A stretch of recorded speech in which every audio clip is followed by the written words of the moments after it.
할렐루야. 우리 좌우에 한번 인사하겠습니다. 반갑습니다. 잘 오셨습니다. 다 건강하시기 바랍니다. 오늘은 달서교회 무슨 주일이죠? 장학 헌금 작정주일. 그러면 좀 부담스럽잖아요. 장학주일. 정말 좋은 전통을 오랜 세월 동안 이어오게 된 것을 참 기쁘게 생각하고, 아울러서 이와 같은 일들에 헌신하게 된 것을 진심으로 감사의 말씀을 드립니다. 오늘 다음 세대들을 위한 장학주일인데, 참 안타까운 것은 지난 주간에 우리 밀접 접촉 문제로 인해서 주일학교 학생 여러 명이, 그리고 또 선생님 몇 분이 또 격리 중에 있다는 사실을 여러분에게 말씀을 드리고, 또 2명의 어린이가 치유 중에 있고, 아울러서 나머지 전체가 엄성 판정을 받았지만은 건강하게 치유되고 또 잘 격리를 마칠 수 있도록 특별히 여러분들에게 기도 부탁의 말씀을 드립니다. 우리 오늘 본문의 말씀은 모세가 미디안 광야로 피신해 가는 그런 짧은 장면을 우리가 대하게 되죠. 우리가 잘 아시는 대로 모세의 인생은 120세까지 정확하게 40, 80, 120으로 해서 3등분 되어지는 거 기억하시죠? 40세까지 모세의 삶은 바로의 궁정에서 공주의 양아들로 말 그대로 소위 부와 권세를 누리며 살았던 삶이었고, 이후에 40년 80가지의 삶은 미디안 광야에서 나그네의 삶을 살았고, 마지막 하나님의 부름을 받아서 이스라엘을 애굽에서 이끌어내는 출애굽의 영웅으로 그렇게 120세까지 쓰임받았던 삶을 우리는 잘 기억하고 있어요. 여러분, 출애굽기 성경만을 놓고 한번 따져보면 모세는 태어나서 80살이 될 때까지의 그 모든 스토리가 어디에 기록되어 있는가 하면 80년 동안의 스토리가요, 출애굽기 2장 한 장 안에 다 기록되어 있어요. 저는 작년에 부끄러운 책을 내면서 저의 60생애를 간단하게 기록을 저 스스로 했는데도 페이지 수로 보니까 한 60페이지 정도 적었는데, 여러분, 그 위대한 출애굽기의 영웅인 모세의 삶이 80가지의 삶은 딱 출애굽기 2장 말씀 안에 딱 압축되어져 있고, 그것도 아주 간단하게 처리되어져 있다는 것이죠. 그래서 그런 생각을 가졌어요. 성경에서 모세의 생애를 놓고 보면 인생은 몇 세부터다? 인생은 몇 세부터다? 80부터다. 이제 올해부터 이제 우리 인생은 보통 60부터다 이렇게 얘기하는데, 이걸 오늘 바꾸어서 적어도 성경적으로 인생은 몇 세부터다? 80부터다. 그래서 오늘 80세가 되지 않으신 분은 아직까지 인생을 좀 얘기하지 않으시면 좋겠다, 그런 생각을 말씀을 준비하면서 가져왔어요. 그래서 여러분, 말씀드린 대로 40세까지 그 궁정에서 어떻게 살았는지 성경은 아주 하나의 이야기, 굉장히 단편적으로 탁 기록을 하고 있고, 뿐만 아니라 더 나아가서 이후 40년 미디안 광야의 나그네 삶 속에서도 어떻게 살았는지 자세히 알 수가 없고, 3장 1절에 보면 장인 이도로의 양을 치다가 하나님의 부름을 받는 장면을 보면 대충 어떻게 살았는가 짐작할 따름이죠. 그러면서 여러분 오늘 11절 말씀은 어떻게 시작을 하느냐 하면 모세가 장성한 후에 이렇게 얘기를 시작을 해요. 이 말씀은 세월이 지났습니다. 그래서 모세가 어른이 되었다, 이렇게 오늘 모세 스토리가 실질적으로 시작이 되어지는데, 우리가 아시잖아요. 모세는 태어나면서부터 어디에 버려질 운명이죠? 나일강. 전에 번역은 하수라고 번역을 했는데 그 번역이 사실상 정확해요. 요즘 새 번역은 나일강이라고 딱 얘기하는데 원문에 나일이라는 것은 없죠. 그러나 이집트의 하수는 대표적으로 나일이기 때문에 아예 나일강이라 이렇게 번역을 했는데, 나일강에 두 번 가서 그 흘러가는 물줄기를 바라보면서 떠오르는 게 모세가 떠오르고, 그 나일강에 여러분 악어들이 득식을 그려요. 모세는 태어나면서부터 그 나일강에 버려져서 그 악어밥이 될 수밖에 없는 슬픈 운명의 아이였죠. 그런데 여러분, 그 유명한 이집트의 공주, 역사에서 그의 이름은 핫세푸트라고 상하 이집트 전체를 다스리는 실권 있는 공주에 발견되어져서 그의 양아들이 되어지고, 모세의 누이 미리암의 기지로 인해 가지고 친모 요게벳이 뭐가 돼요? 그의 유모가 되어져서 요게벳이 그 아이를, 자신의 아이를 이 품에 안고 키우게 되어지고, 더 놀라운 것은 앞에 2장 9절 말씀에 보면 그 기른 대가로 뭐까지 받아요? 삭슬 주리라, 보석까지를 받는 이 엄청난 역사가 이제 일어나게 되어졌죠. 요게벳이라는 이름은 여러분 출애굽기 6장에 가면 모세의 족보를 얘기할 때 이름이 기록되어 있고, 민수기 26장에 한번 요게벳이라고 하는 이름이 등장을 하고 있습니다. 아마도 요게벳은 젖을 뗄 때까지 그렇게 양육하다가 이후에 바로의 공주에게 돌려보냈을 것 같다. 여러분, 그 이후에 모세가 이집트 궁정에서 바로의 그 공주의 양아들로 어떻게 성장을 했을까? 자세한 내용은 생략한 채 이어지는 말씀이 뭐냐 하면 오늘 11절 이하 15절 말씀이죠. 모세가 그 바로의 왕궁을 떠나서 어디로요? 참 미디안 광야에 도피할 수밖에 없는, 도피해야만 하는 그와 같은 사연들이 기록되어 있죠. 간단하게 기록되어 있어요. 그렇지만 여러분, 간단하다고 스토리 자체가 간단한 것은 아니죠. 성경이 자세하게 말하고 있지 않지만 우리가 많은 것들을 생각하게 하는 그런 말씀인데, 11절에 한 번은 자기 형제들에게 나가서 그들이 뭐 하는 걸 봤어요? 고되게 노동하는 것을 본 거죠. 자기는 여러분 바로의 공주의 양아들로 궁정에 정말 그 아름다운 삶을 살다가 지금 동족 히브리 사람들이 노예 생활한 것을 바라봤다, 이렇게 오늘 말씀이 시작하는데, 여러분 이 말씀은 모세가 어느 날 심심해가지고 산책하다가 자기 동족들이 노예 생활하는 것을 봤다, 그런 말씀이 아닙니다. 이 말씀은 오늘 이 말씀이 뭐냐 하면 모세 자신이 히브리 사람이라고 하는 자기 정체성과 의식을 분명히 가지고 있다는 것을 말씀하는 본문이에요.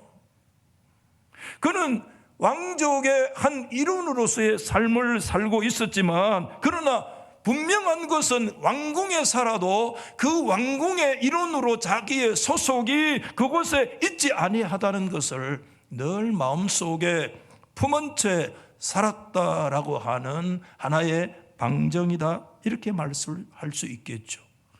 그러던 어느 날 여러분, 모세가 큰 사건에 휘말리게 됩니다. 그의 동족 히브리 사람이 여러분 이집트 사람에게 부당하게 지금 매를 맞고 있는 그런 장면을 목격을 하게 되어졌는데, 아마 이거 다 설명하기가 어려울 것 같아요. 그동안에 어쩌면 켜켜이 복잡했던 그런 양가 감정이 그의 마음속에 끊임없이 쌓여져 왔던, 뭉쳐졌던 그런 감정들이 아마 뒤엉켜 있었을 것 같은데, 그런데 어느 날 자신의 동족 히브리 사람이 애굽 사람에게 매를 맞고 폭행당하는 장면을 바라보자 그 순간에 쌓였던 것이 폭발하는 거 있잖아요. 터져 나온 거예요. 단지가 터진 거예요. 그래서 주변에 살펴보니까 아무도 없어요. 그래서 그 사람을 때려 죽이고, 여러분 이집트에 가면 그 기자지구에 그 피라미드가 서 있는 주변 전체는 여러분 완전히 모래불입니다. 그 속에 파고 묻으면 몇 놈 죽여도 몰라요, 여러분. 그래서 자기가 쳐 죽인 그 애굽 사람을 모래불에 묻어버리고 완전 범죄, 완전 범죄. 그런 말이 있습니다. 범죄자는 반드시 현장에 나타난다. 그 다음날 여러분 모세가 다시 그 현장에 나타났는데, 이번에는요 더 기가 막히는 것이 자신의 동족 히브리 사람들끼리 막 치고받고 싸우는 거야. 그러니까 모세가 그걸 바라보면서 어제의 감정과는 또 다른 분노가 막 확 치밀어 올라오는 거예요. 아니 말이지, 이곳에서 노예 생활을 하면서 서로 위로해주고 서로 위해줘도 부족할 판인데 서로 물고 먹고 서로 치고받고 싸운단 말이야, 이런 생각이 일어났을 것 같아요. 그래가지고 뛰어들어가서 아니 동족들끼리 왜 이렇게 싸우냐고 그것을 뜯어말리는데, 그 중에 한 사람이 모세를 향해서 소리를 친 거예요. 그 2장 14절에 돼요. 누가 너를 말이야 우리의 재판관으로 삼았단 말이냐? 네가 어제 애굽 놈을 때려 죽이더니 오늘을 날 때려 죽일래? 하고 달리는 거야. 야, 깜짝 놀랐어요. 탈로나또다, 탈로나또다. 여러분 그 소문이 입에서 입으로 여러분 말 없는 발이 천리를 간다고 말입니다. 어디까지 들어갔느냐 하면 여러분 그 궁궐 깊은 곳에 바로 왕의 귀까지 모세가 애굽 사람을 때려서 모래벌에 묻었다 카더라. 내 마음속에 뭐가 들어와요? 두려움이 들어오면 사람은 완전히 두려움의 종이 됩니다. 그래서 살기 위해서 뭐 할 수밖에 없습니까? 살기 위해서 뭐죠? 살기 위해 가지고요 36개 하는 거 있잖아요. 36개. 전국의 병법이 1개에서 36개까지 있는데 36개 마지막이 뭐냐면 주의상, 뭐 무슨 뜻이냐면 도망가는 것도 상책이다, 그런 뜻이에요. 36개 주랭랑을 했는데 어디까지 주랭랑을 했느냐? 얼마나 두려웠으면요. 한번 지도를 보여주실까요? 어디까지 갔나요? 여러분 왼쪽에 저 둥그렇게 있는 곳이 이집트, 여러분 바로의 궁궐이 그가 살던 곳이 그 근처에 있을 거예요. 그런데 거기에서 오른쪽 여러분 밑에 이렇게 보면 저 밑에 미디안이라고 써놔 있는데, 오늘날로 얘기하면 그곳이 어디냐 하면 그게 여러분 소위 오늘날 사우디아라비아까지 직선 거리로만 해도요 저 애굽에서 저 미디안 광야까지는 600km가 넘는데, 여러분 그냥 가는 길이 600km 정도께 되겠습니까? 얼마나 두려웠으면 바로의 낯을 피해가지고 살기 위해서 도망을 가고 시나이 광야를 지나고 수르 광야, 시나이 광야, 신 광야를 지나서 또 지나고 해서 홍해바다 아카바만을 건너서 오른쪽에 저 미디안 광야까지 처박히는 그런 일들이 일어났어요. 제가 오늘 이 말씀을 여러분에게 좀 자세하게 드리는 이유는 우리가 이 대목에서 한 가지 좀 생각할 점이 있기 때문입니다.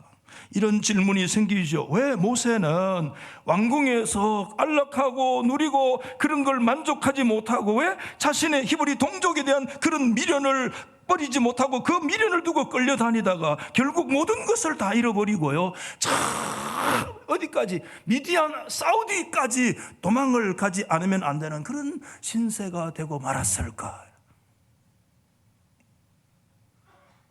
어떻게 그는 자신이 히브리 사람이라고 하는 자기 정체성 자의식을 가지게 되었을까? 왜 그는 동족의 고통을 외면하지 못했을까? 자기는 바로의 왕궁에서 여러분 호의호식하고 히브리서 11장에 보면 애굽의 모든 보화를 거절했다는 말씀처럼 정말 보화 있는 부족함이 없는 그런 삶의 현장에 있으면서 왜 동족 히브리 백성들 자신의 동족의 고통을 왜 외면하지 못하는 사람이 되어졌을까? 여러분 어떻게 생각하세요? 왜 그런 사람으로 성장했죠?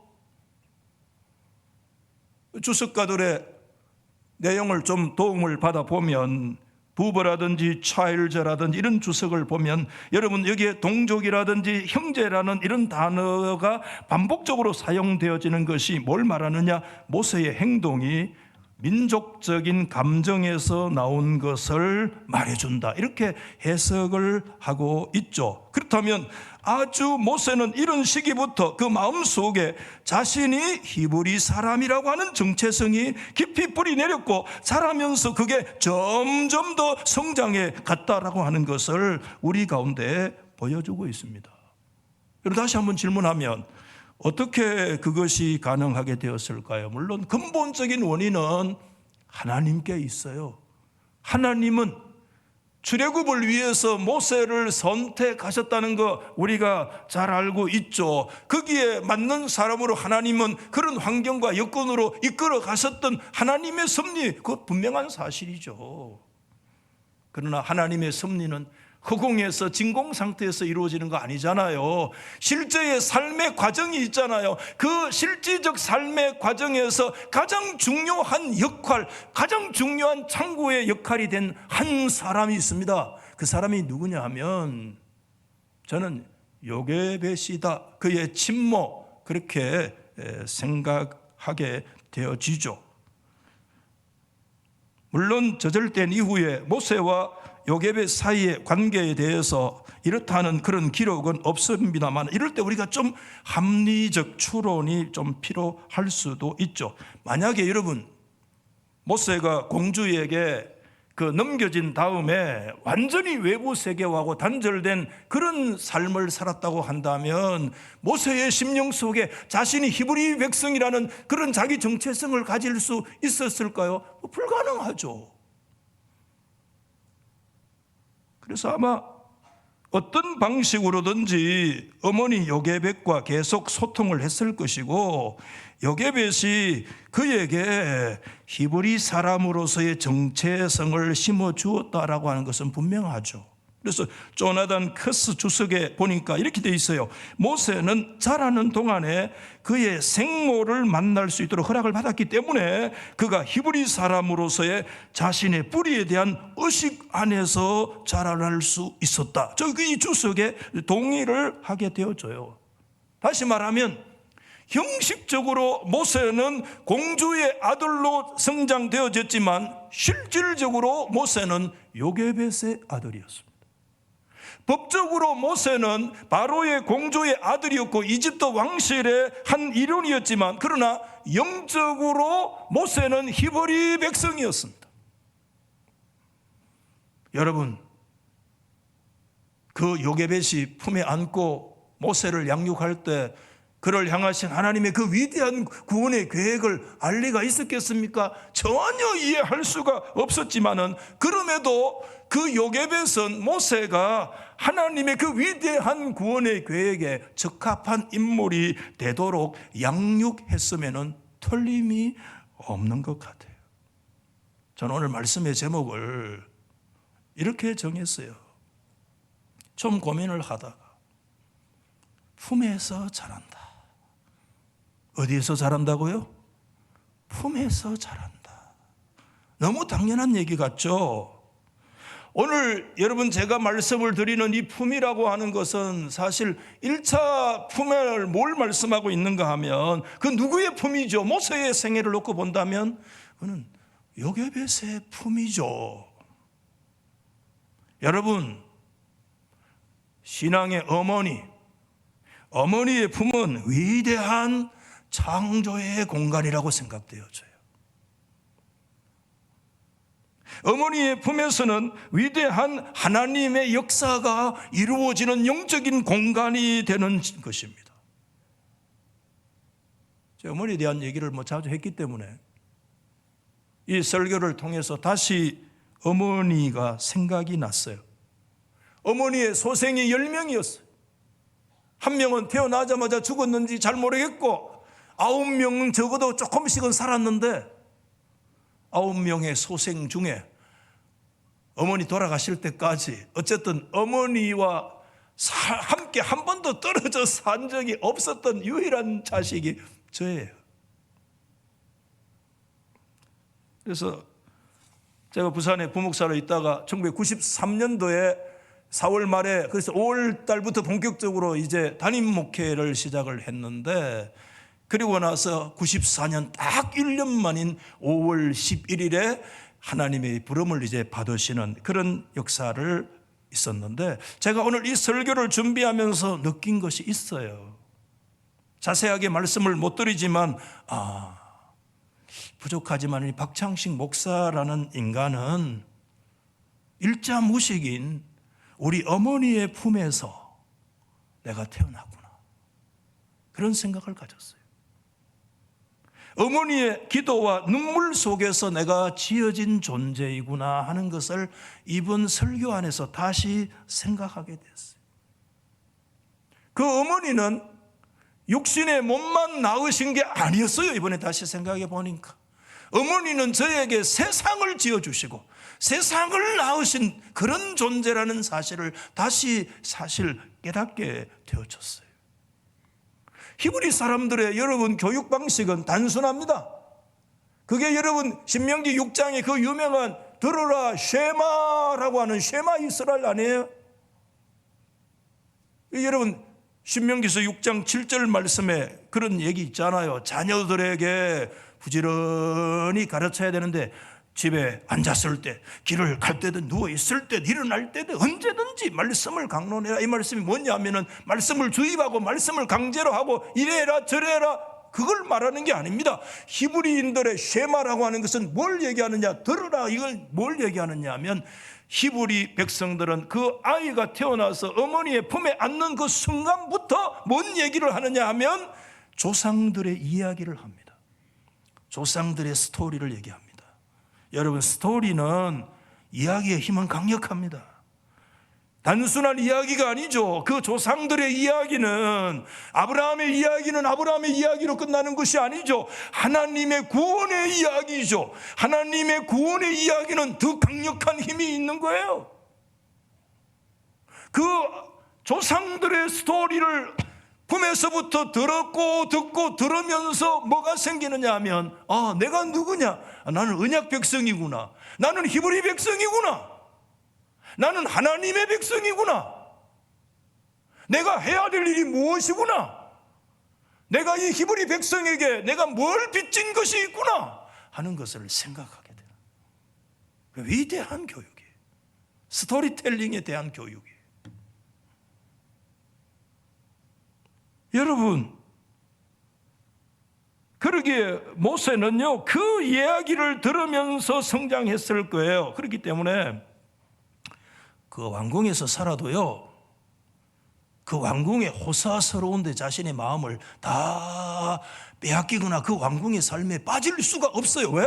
자신은 왕궁의 몸이 있어도 자신은 히브리 백성이야. 하나님의 백성이야. 언약 백성이에요. 그렇기 때문에 주어지는 그 삶의 환경에 다 누리지도 않고 그 속에 침잠되지도 않고 그 속에 빠질 수가 없어요. 히브리 백성들을 향한 어떤 빚진 자의 그런 마음이 항상 그의 마음속에 아마 있었. 이렇게 보면 여러분 하나님께서 모세를 통해서 하나님의 위대한 구원의 역사를 이루어 가신다는 것은 이미 어디서부터 시작되어졌는가 하면 그것은 그가 태어나서 요게벳이라고 하는 그 친모의 품에 안겨지는 그 순간부터 하나님의 위대한 구원 역사는 이미 시작이 되고 있었다는 거죠. 어머니의 품은 신앙의 어머니의 품은 위대한 하나님의 역사의 창조의 역사가 이미 그 품에서부터 시작되는 거죠. 우리가 요게벳을 생각할 때 주로 생각나는 게 뭐죠? 눈물을 지으면서 갈대 상자를 만들어, 그렇죠? 갈대 상자 정말 눈물 아니면 읽을 수 없는. 그렇지만 그것만 생각해서 안 됩니다. 성경에서 기록되어지지 않지만 우리가 많은 얘기들이 그 속에 포함되어 있습니다. 모세의 여러분 육신을 품어서 그의 모태와 그의 젖을 먹이는 그것만이 아닙니다. 그 요게벳의 품에서 뭐를 먹입니까? 모세의 정신과 모세의 영혼까지 품고 키웠던 그의 믿음의 품을 생각해야 됩니다. 그 품 속에서 모세가 지어지고 그 품 속에서 이스라엘의 지도가 만들어지고 그 품 속에서 아브라함의 언약의 성취가 세워지는 역사가 어디서 일어났느냐? 그 요게벳의 품에서 발동된 거예요.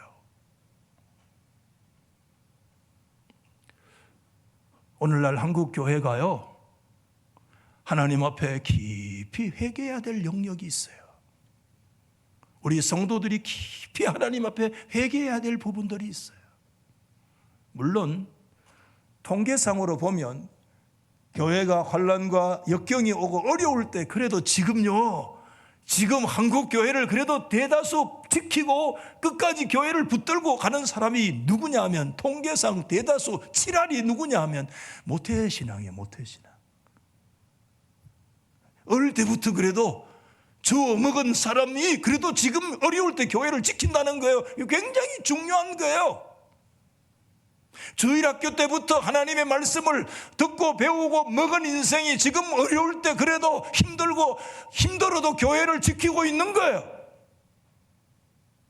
그런데 그뿐만 아니에요.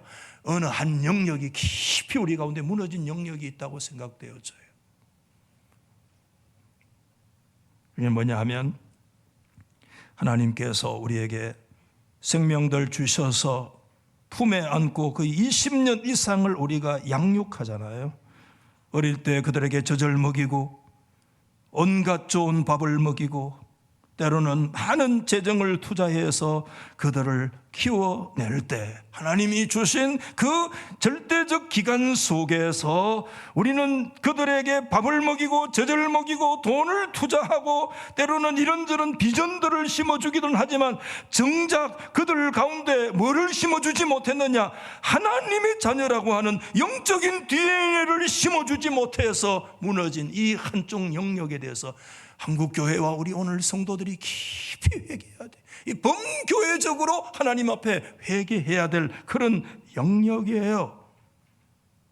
여러분, 이것을 심어주지 못하면 마치 자고새와 같아서, 자고새는 자기가 낳지 않는 알을 품고 있는 거죠. 그래서 여러분, 자신이 품고 있지만 그것은 자기가 자신이 아니에요. 내가 품고 여겼지만 그 자식은 내 자식이 아니에요. 하나님의 자식이 아니에요. 목사의 자식으로 성장은 했으나 하나님의 자식이 아니에요. 오늘 이 영역에 우리가 하나님 앞에 깊이 회개해야 돼요. 교회 중직자의 자식이기는 하지만 하나님의 자식이 아니야. 깊이 오늘 이거 회개해야 돼요. 우리가 하나님 앞에. 성공한 영역도 있지만 한쪽에 무너진 이 영역을 놓고 하나님 앞에 깊이 반성해야 돼요. 하나님께서 우리 가운데 오셔서 그에게 젖꼭지를 물려 그를 포동포동하고 양육하고 성장시켰지만 그 젖꼭지 속에 하나님의 정신, 하나님의 DNA, 하나님의 구원의 역사가 그 속에 물려주지 못했다면 이게 오늘 우리가 하나님 앞에 회개해야 돼요. 오늘 장학주일에 제가 고민하면서 이 말씀을 준비했던 진짜 이유가 하나 있어요. 그것은 요게벳의 품만을 말씀드리고자 함이 아니었습니다. 어머니의 품은 오늘 우리들에게 뭘 요구하느냐 하면 또 다른 종류의 한 품을 요구하고 있습니다. 그 품은 여성들만이 책임지는 그런 품이 아닙니다. 이제 더 이상 거룩한 출산과 양육을 가능하게 하는 아주 따뜻하면서도 넉넉한 새로운 품이 필요하다는 것을 다시 여러분에게 말씀을 드리고 싶습니다. 여러분, 그 품이 무엇이겠습니까? 무엇이라고 생각하세요? 무슨 품이라고 생각하세요? 저는 감히 이 품이 무슨 품이어야 하면 우리 믿음으로 받아하실까요? 교회의 품. 뭐라고요? 교회의 품. 교회가 어머니가 교회의 품. 여러분이 생각하는 교회상은 어떤 것일까요? 교회 그러면 빌딩이 떠오르죠? 제가 말씀드렸잖아요. 그 생각은 이단이라고. 교회는 빌딩이 아니죠. 어떤 학자는 신약 성경 27권에서요. 교회의 이미지를 100가지 이상 끄집어내더라고요. 그만큼 교회는 성경적이라는 거죠. 그러나 좀 과하죠. 성경은 교회를 일컬어서 주님의 몸이라고 그러죠. 하나님의 백성들이라고 그러죠. 진리의 기둥과 터라고 말하죠. 하나님의 나라라고 얘기하죠. 하나님의 집이요, 하나님의 성전이다. 다양한 굉장히 중요한 그런 개념들로 교회를 말씀하고 있죠. 근데 만약에 저에게 묻는다면 100가지도 더 되는 신약 성경이 보여주는 그 교회의 이미지 가운데 가장 오늘 의미를 하나 더 두고 싶은 것이 있다면 그게 뭐냐 하면 교회는 어머니라는 거예요. 어머니라는 거예요. 어머니로서의 교회.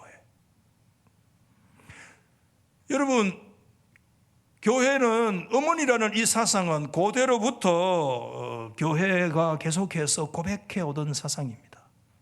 초대교회 가운데 교회론으로 유명한 분이 키프리아누스라는 분이 있는데 그분이 그런 얘기를 했잖아요. 교회를 어머니로 두지 않는 사람은 하나님을 아버지로 모실 수 없다. 유명한 얘기죠. 하나님이 아버지라면 교회는 어머니인데 교회를 어머니로 모시지 않는 인생은 하나님을 아버지로 절대 모실 수 없다. 이 사상이 여러분 누구에게로 흘러가? 아우구스티누스에게 흘러가고 이게 종교개혁자 17세기의 루터나 켈빈으로 흘러가죠. 여러분 켈빈의 제가 우리 목회 핸드북으로 삼는 기독교 강요 있죠. 제4권에서 교회론을 깊이 다루면서 여러분 제4권 1장 4절 말씀에 칼빈은 교회 부분을 이렇게 말씀을 하고 있습니다. 교회를 아는 것이 얼마나 유용하고 필요한가를 라틴어입니다. 영어로 마더지만은 마테르라고 하는 어머니라는 단순한 칭호에서 우리는 배워야 된다 이렇게 얘기한 거죠. 교회를 설명할 때 칼빈은 교회론에서 사실 두 가지를 얘기하는데 교회는 첫째 어머니요 두 번째 학교 개념인데 학교 말하기 전에 먼저 얘기하는 게 어머니 얘기하는 거예요. 교회를 설명할 때 가장 정확한 설명은 어머니 이상 이하도 아니다. 그 다음에 설명 우리 어머니 양육하는 그 내용 그대로 얘기하잖아요. 그러면서 끝에 보호 지도해 주지 않는다면 우리는 생명으로 들어갈 길이 없기 때문이다. 어머니 없다면 우리 생명으로 이끌어갈 수 있는 길이 인생은 없죠.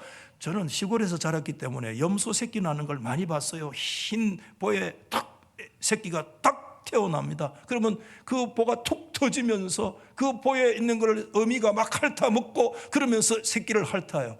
그런데요, 이 염소 새끼가 태어나면 새끼는 다 귀여워요. 돼지 새끼도 귀엽더라고. 염소 새끼가 얼마나 귀여운지. 그래가지고 이 염소 새끼가 태어나면 닦아가지고 이제 방으로 보면 방에 그 여러분 장판이 미끄럽잖아요. 삐끌삐끌 받고 이랬어요. 그런데 이 짐승들은 대단해요. 10분, 20분, 늦어도 1시간 안에 일벌떡 일어나요. 만약에 1시간 안에 못 일어나면 그건 죽어요. 지발로 서야 어미의 젖을 빨아먹고 살 수 있어요. 그거 짐승세계 하나님이 세우신 법칙이에요. 그런데 우리 인생은 적어도 서는데 몇 개월 걸리느냐 하면 제가 볼 때는 7개월 이상 걸려요. 여러분, 우리에게 주는 함의가 많아요. 우리 인생은 여러분 하나님 앞에 보호 지도해 주지 않으면 우리가 생명을 얻을 수 있는 길이 없어요. 어머니의 보호가 없다면, 교회라고 하는 어머니의 품이 없다면 오늘 우리는 생명으로 나갈 수 있는 길이 없어요. 그래서 키프리가 유명한 얘기했죠. 교회 밖에 여러분 구원 없다. 교회 밖에 사제 없다. 이 유명한 얘기죠. 그래서 여러분 이 신학에 유명한 얘기가 있습니다. 교회는 마테르 피델리움이라고 하는 것이 신자들의 어머니다라고 하는 것입니다. 여러분 오늘 이 교회의 어머니성을 오늘 우리의 말로 좀 표현을 하면 저는 이렇게 얘기할 수 있을 것 같아요. 그게 뭐냐면 집단 모성. 집단 모성, 사회적 모성, 공동체 전체가 어머니가 되는 거죠. 집단 모성, 사회 전체, 소사이어티 전체가 하나의 모성이 되어지는, 오늘 우리 사회가 굉장히 피로 사회, 지금 분노 사회, 막 격한 감정이 이게 막 덕지 쌓여 있는 그런 사회인데, 이게 굉장히 우리 사회가 어디보다도 지금 한국 사회가 뭐가 강하냐 하면 부성, 모성보다는 부성성이 굉장히 강조된 그런 사회거든요. 여러분, 손녀가 크면서 5살이 되면서 교회 갔다 오면 꼭 저에게 난처한 질문을 합니다. 이렇게 질문을 해요. 어느 날, 할아버지, 왜 교회는 남자만 나와? 아니, 앞에 버뜩거리는 건 전부 다 남자거든. 여자가 버뜩거리는 걸 본 적이 없는 거야. 그러니까 지도 우스운 거야. 왜 교회는 남자만 나와? 이러더라고. 어느 날 권사님이 뭐 했느냐 하면은, 여기 이제 헌신예배 앞에 사회였는데 집에 와서 그러더라고요. 저 유아실에서 소리쳤대요. 야, 여자 나왔다. 여자 나왔다. 야, 여러분, 우리는 익숙하지만 어린 애들은 그게 이상한 거예요. 지금 이건 뭘 말하느냐, 옳고 그러다는 얘기를 말하는 게 아니라, 오늘 한국 교회가 우리 보수적 교회일수록 부성성만 지나치게 엄청나게 강조되어 있어요. 지금 부성들은 주로 이 수컷으로 모이면 뿔따구로 이렇게 이상해요. 장딱을 풀어놓으면 피가 터지도록 싸우더라고. 이 얘기는 원고에 없는데. 그러면서 소녀 이런 질문을 해요. 난처한 질문을 해요. 할아버지, 왜 여자는 목사가 안 돼? 이러더라고. 그래서 내가 그랬어요. 너 엄마 출신 구세군은 목사가 되는데 왜 할아버지 목사가 안 되냐고 질문하는 거예요. 제가 여러분 그 5살짜리 손녀한테 뭐라고 잘 답을 했을까요? 제가 어렵게 대답했습니다. 진지하게 제가 이렇게 대답했습니다. 그 문제는 하나님의 말씀에 대한 해석의 문제이기 때문에 할아버지가 목사라도 쉽게 말할 수가 없어. 그러니까 뭐라 그래? 할아버지가 워낙 진지하게 얘기를 하니까 지가 뭐라고 반론을 제기할 수가 없는 거야. 그래서 내가 진지하게 내가 알아듣든지 못 알아듣든지 진지하게 얘기를 해야 되겠다. 내가 이렇게 해서 아주 진지하게 얘기를 했더니 지도 진지하게 알겠대.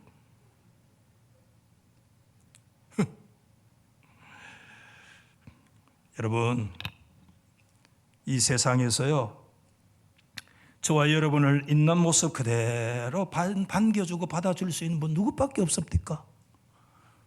예? 여러분이 좋은 일이 있을 때 자랑할 수 있는 분이 누구밖에 없습니까? 부모님밖에 없어요.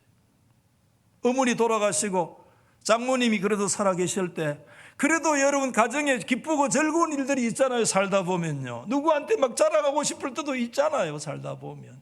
그런데 여러분 장모님에게 얘기하고 그렇게 얘기하면 얼마나 기뻐하고 즐거워하셨겠어요. 정말 기쁘고 즐거운 일이 있을 때요, 여러분 형제한테도 쉽게 얘기 못해요. 그렇잖아요. 우리가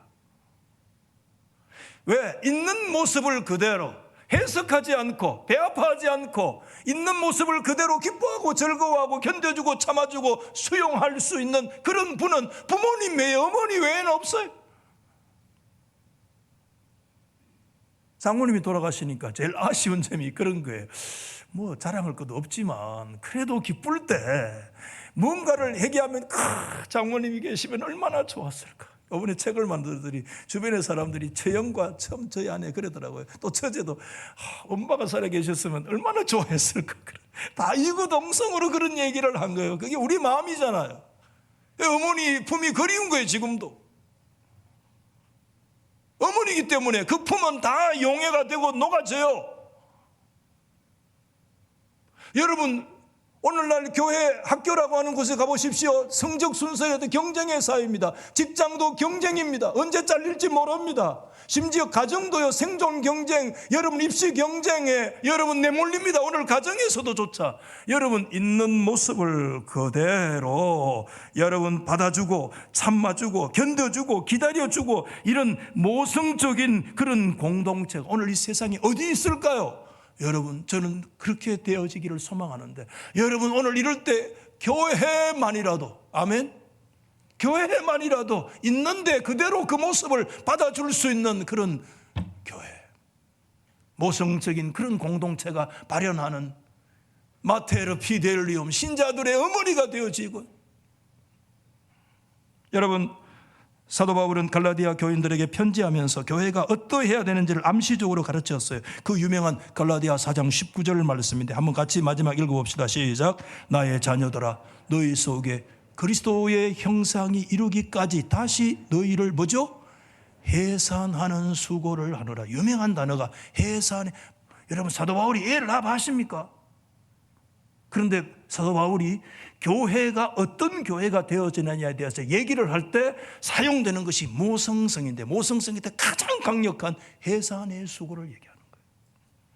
한 생명이 잉태되기 위해서 피 흘리는 희생의 역사가 있을 때 한 생명이 태어나는 것처럼, 어느 여성 칼럼니스트가 글을 봤는데 이 갈라디아 4장 19절을 여러분 419 우리가 아시죠? 419 의거라고 그러잖아요. 그러면서 갈라디아서 4장 19절을 419 의거에 비추어서 갈라디아서 4장 19절은 생명 의거절이다 이렇게 얘기를 해야 된다고 안 잊혀지더라고요.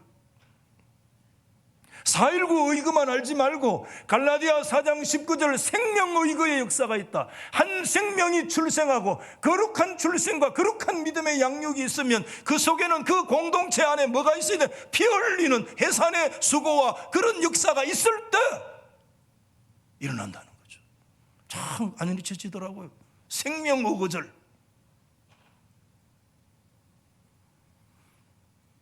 말씀 마치면서 우리 교회가 올해 광야교회를 이제 우리 시작하면 다음 주 오후 예배 광야교회 성포주의를 하나님 앞에 간단하지만 하려고 하죠.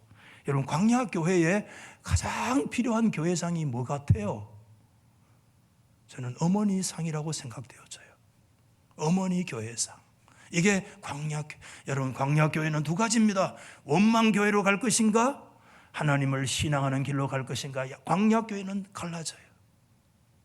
진짜 광야교회 알파에서 오메가까지 원망하기 시작하면 끝없이 원망하고 원망하면서 여러분 인생 30대 40대를 날릴지 몰라요.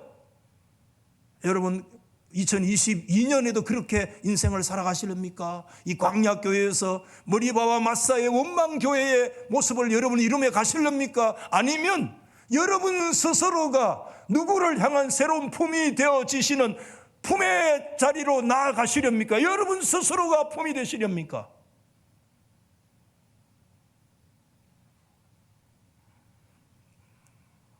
요즘 그런 일이 없으면 좋지만 때때로 코로나 확진자가 발생하게 되죠. 누구든지 감염 소식을 접하면 일단 멘붕 상태에 빠진다고 합니다. 거기에다가요 공무원들이 와가지고요 전화로 기계적으로 얘기를 몰라고 샬라샬라샬라 이래야 돼 저래 지금 당한 사람은 멘붕 상태로 정신이 하얘졌는데 거기다 대고 공무원은 얘기 안 할 수 없죠. 계속 얘기를 하는 거예요. 이래야 된다 저래야 된다 매뉴얼대로 얘기를 하는 거예요. 공무원들도 워낙 많이 터지니까 이해가 되지만 민원인들의 마음을 좀 알아줘야 돼요. 공무원 막 문제 풀어가 공무원 되는 게 아니고 인문학 인간이 뭔가를 깊이 공부해야 돼요. 필요해요. 여러분 어린아이 초등학교 1학년짜리가 예를 들어서 자녀가 양성 확진이 되었습니다. 그 엄마의 마음이 어떻겠습니까? 새까맣게 타들어가는 거죠. 아무 생각이 없죠. 그런데 계속해서 뭐라고 얘기하죠. 그런 일이 없지만 여러분 잘 들으세요. 그때 교회 공동체에 뭐가 들어가네? 수색 작전이 막 들어와요. 막 전화해가지고 누구야? 우리 교회는 그런 사람 없어요. 공동체에 수색 작전이 막 들어가는 거예요. 여러분, 앞으로 그런 일이 없기를 바라지만 혹시 또 우리가 확진이 일어날 수도 있어요. 내가 확진자도 될 수 있어요.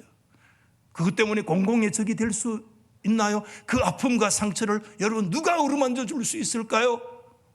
그때 전화를 좀 줄이세요. 교육자실을 좀 신뢰하세요. 여러분들이 상식이 있으면 교육자실에 사람들도 10명이 밥 먹고 상식 있는 사람이에요. 여러분이 생각하는 그 교육자, 목사가 생각 못한다는 거 여러분 교만이에요. 여러분이 생각하는 거 생각해요. 우리도 10명이 앉아서 생각해요. 비상체제로. 우리 마음대로 결정 못해요. 관하고 항상 긴밀하게.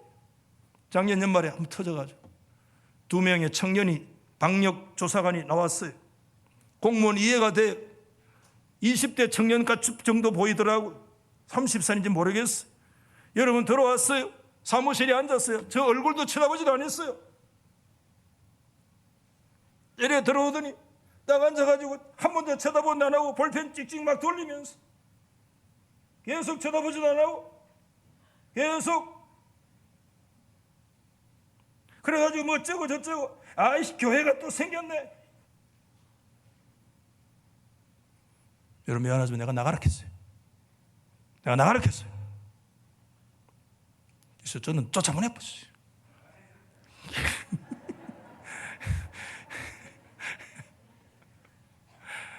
그 너무 저한테 또 뭐 바람 넣으면 저 또 미쳐버려요 또 제가. 그래가지고 저를 쫓아내보던데 우리 부목사님들은 또 저하고 성격이 달라. 부목사님 가서 또 달래가지고 또 들어왔어요. 그래서 그때부터 제가 이제 그 일을 조 목사님한테 맡겼어요. 무거운 짐을. 조 목사님은 차근차근히 잘 얘기를 합니다. 제가 공무원들 폄훼하는 게 아니에요. 이해돼요. 그렇지만요 민원들은 그때 충격 먹었어요. 우리 어떻게 할 줄 몰랐어요. 여러분 10몇 명이 여러분 다 직장인들이 자가 격리 들어가는 한 부씩 전화했는데 다 울었어요. 쉬운 문제가 아니었어요. 이 사람 저 사람 다 형편이 달라요. 10명이 20명이 형편이 다 다릅니다. 그걸 우리는 교육자실에서는 전부 다 들여다보고 있습니다. 이 사람은 왜 이렇게 안 합니까 교회? 저 사람은 왜 이렇게 안 합니까? 뭐 그런 사람 없었지만 예를 들어서. 그러나 교육자실에서 들여다볼 때는 20명이 전부 다 환경이 다 다릅니다. 이 사람 격리시키면 이 사람은 목사님 격리하면 안 돼요. 여기는 격리 왜 안 해요? 어떤 장단에 춤을 춰야 될지도 몰라요. 그럴 때는 법대로 할 수밖에 없어요. 조금 시간이 필요해요. 그러다 보면 조금 신뢰가 필요합니다. 조금 성숙된 자세가 필요합니다. 우리 아멘 합시다. 아멘 합시다. 조금 전화 한번 줄여요. 오늘 말씀 마칩니다. 이런 질문으로 마치겠습니다. 첫 번째 질문이 있습니다. 우리 교회를 따뜻하고 넉넉한 품으로 만들기 위해서 내가 여러분이 아니고 목사가 할 수 있는 일이 무엇일까?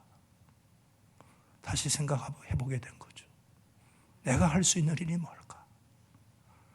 여러분 저도요 굉장히 따뜻한 사람입니다. 웃는 사람인 복을 받을지어다. 비웃음이 아니기를 바랍니다. 웃는 분들 이해가 돼요. 왜? 별로 그런 걸 못 느끼거든. 그러나 여러분 제 속에 따뜻한 정이 있습니다. 문제는 그게 익스프레션 잘 발현이 안 되는 경우가 있어요. 그게 약점일 수 있죠. 두 번째 질문 마지막.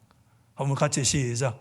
나는 지금 어떤 자리에서 누구에겐가 내가 그런 품이 되어주고 있는가? 따뜻한 품이 되어주고 있는가? 조금 넉넉한 품이 되어주고 있는가? 아멘. 오늘 우리 장학주일 요괴벳의 품만이 아니에요. 돌이켜보니까 저는 교회의 자식이더라고요. 교회의 품이 나를 키웠어요. 저는 교회의 자식이었어요. 때로는 부모가 가난하고 힘들고 돌보지 못할 때 교회가 붙들어 주었더라고요. 선생님들이 붙들어 주었고 눈물 흘리는 권사님이 붙들어 주었고 여러분 구역장이 붙들어 주었고 권찰님이 붙들어 주었고 다 교회의 자식이었어요.